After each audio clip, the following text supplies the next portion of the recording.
Well, I was on the Steam forums earlier today, and I saw somebody with a very well-written, eloquent, they just blew me away with what they had to say. It hits every single point that I ever thought was just what this game is and where it is going, or the lack thereof, where it is not going, and how this is an insurmountable project for this development team.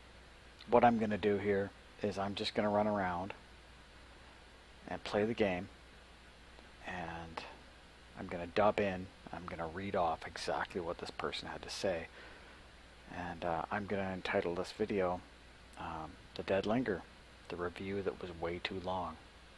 So enjoy. I've been an avid follower of the Dead Linger's development, entirely out of morbid curiosity ever since its first announcement, long before Kickstarter or their appearance on Steam. I bought this game today because it was on sale. I'm not angry because I knew exactly what I was buying into. I mainly bought it so that I'd be able to finally write this review. I felt I owed them to play the game for some time for myself, to make damn sure I wasn't being unfair in any criticism, despite being intimately aware of practically every aspect of the game due to my morbid curiosity. Never missing a blog or a tweet, watching every YouTube video I could find. It's like rubbernecking a gory car accident on the highway. I finally put some time into it, and I'd be lying if I said that any of my preconceptions from the obsessive attention I've given this game were incorrect. I'm going to be pretty harsh in this review, and part of me feels guilty for kicking someone when they're already down. But the reason I feel obliged to write this, despite the Steam reviews being pretty telling as far as the reception this game has had by those who buy into it, is that I have a long predicted and unpleasant end to this game. The community and developers are adamant on selling the game on its supposed potential.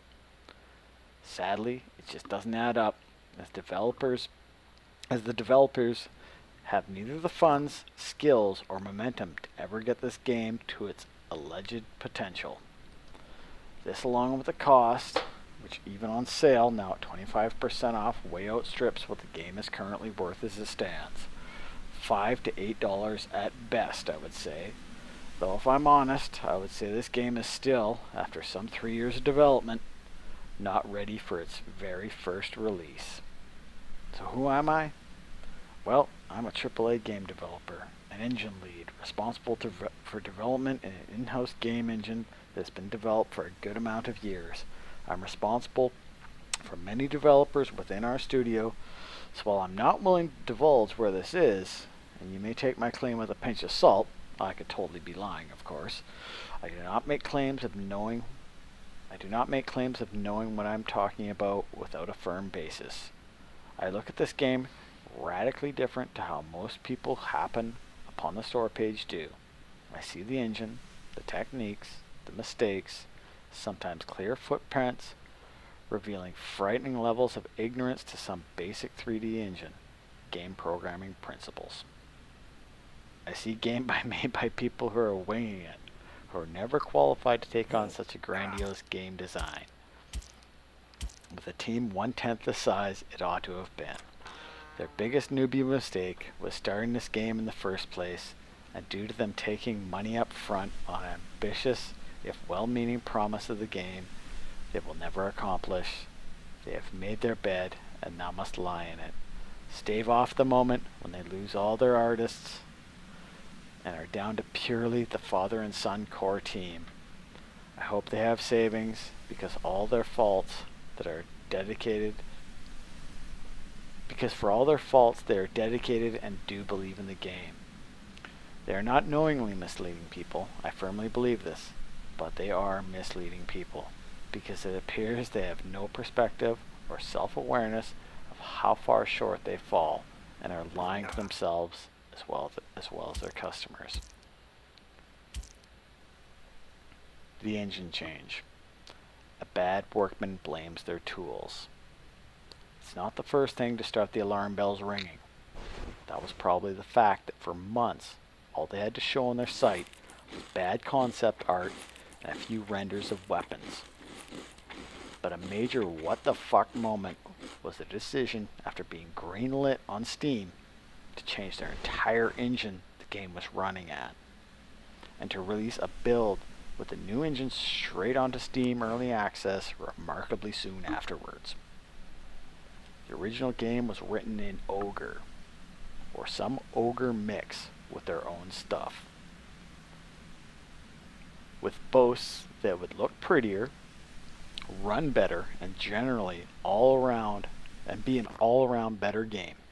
Instead, they took a major step back, lost a ton of features, had worse performance, and generally released a completely broken mess onto Steam.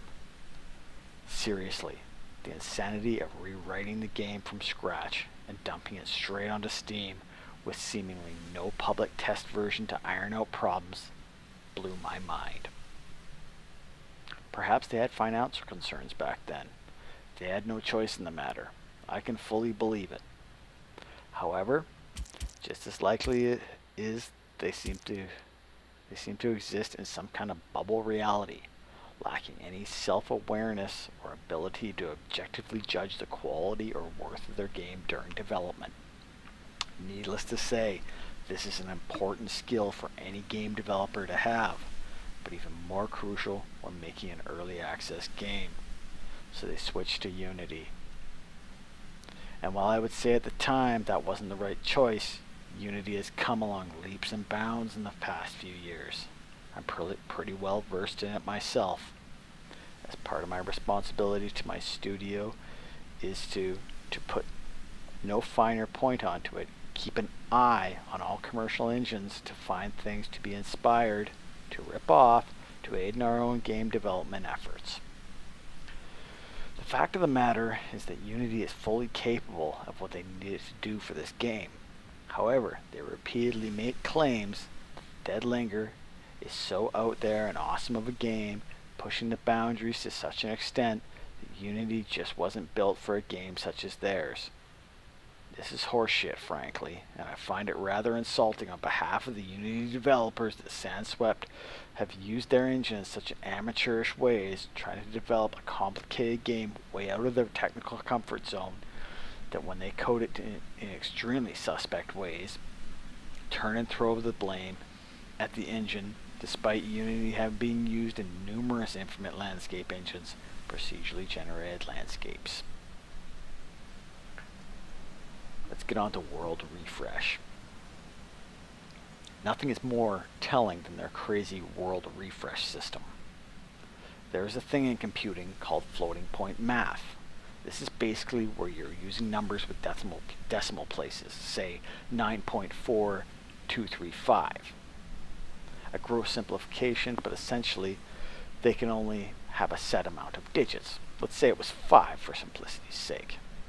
So you could have 9.99999 as the player's position in one direction. However, if the player was at 9999.9, then that leaves no extra digits for the decimal place. So it would be impossible for it to be at 99999.95. This means that as a player advances a long way in one direction, you start to lose precision, and it starts to screw up how things move.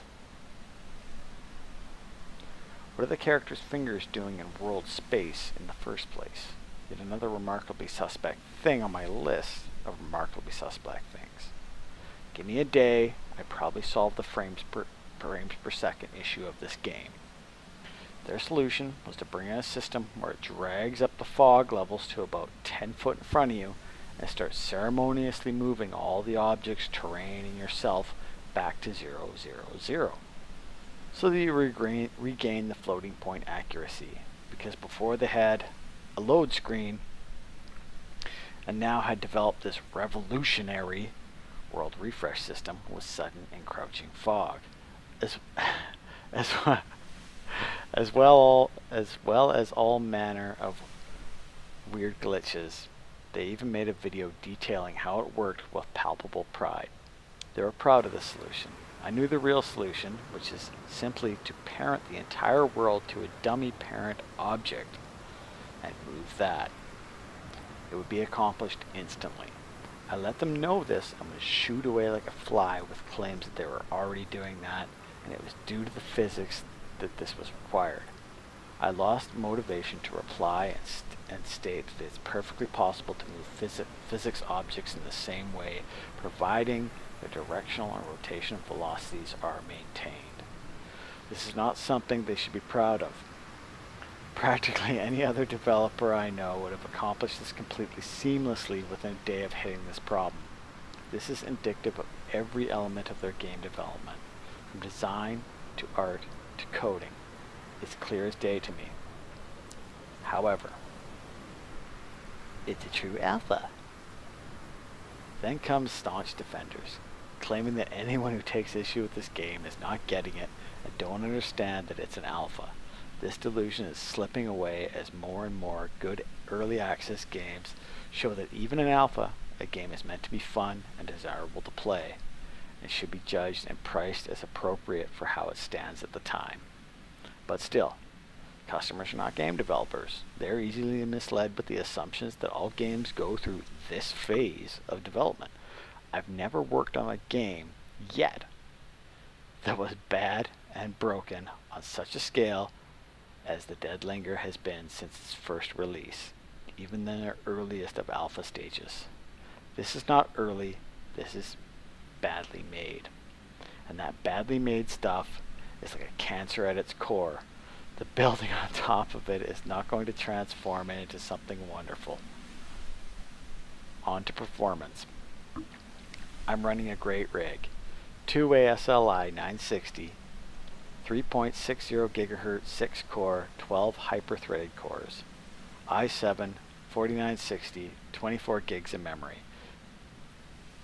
In the middle of a field with nothing visible apart from a few trees in the distance, I get 40 to 50 frames per second.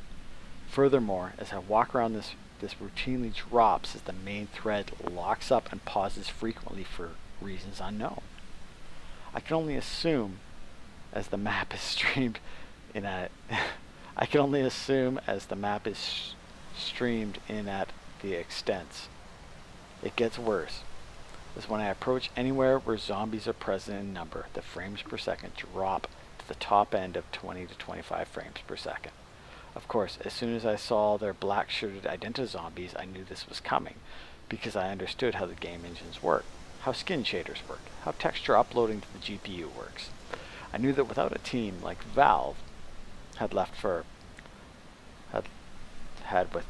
Dead, or Capcom had with Dead Rising, doing some extremely clever stuff, that I would be nervous about my own chances of being able to implement. Having a horde of zombies in this type of game without killing the CPU/GPU is a tall order.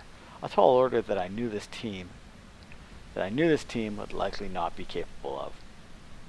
Anyways, he goes on and on. There's a part 2 to it, and it's out there. But it's not so out there that it's unbelievable. The Dead Linger is a piece of shit, and it's always been a piece of shit, and it'll continue to be a piece of shit. So anyways, guys, thanks for watching. I just have to share this because they locked the thread, and I'm pretty sure they locked the thread because this guy is hitting it so close. Like that is the coffin. That's the nail in their coffin.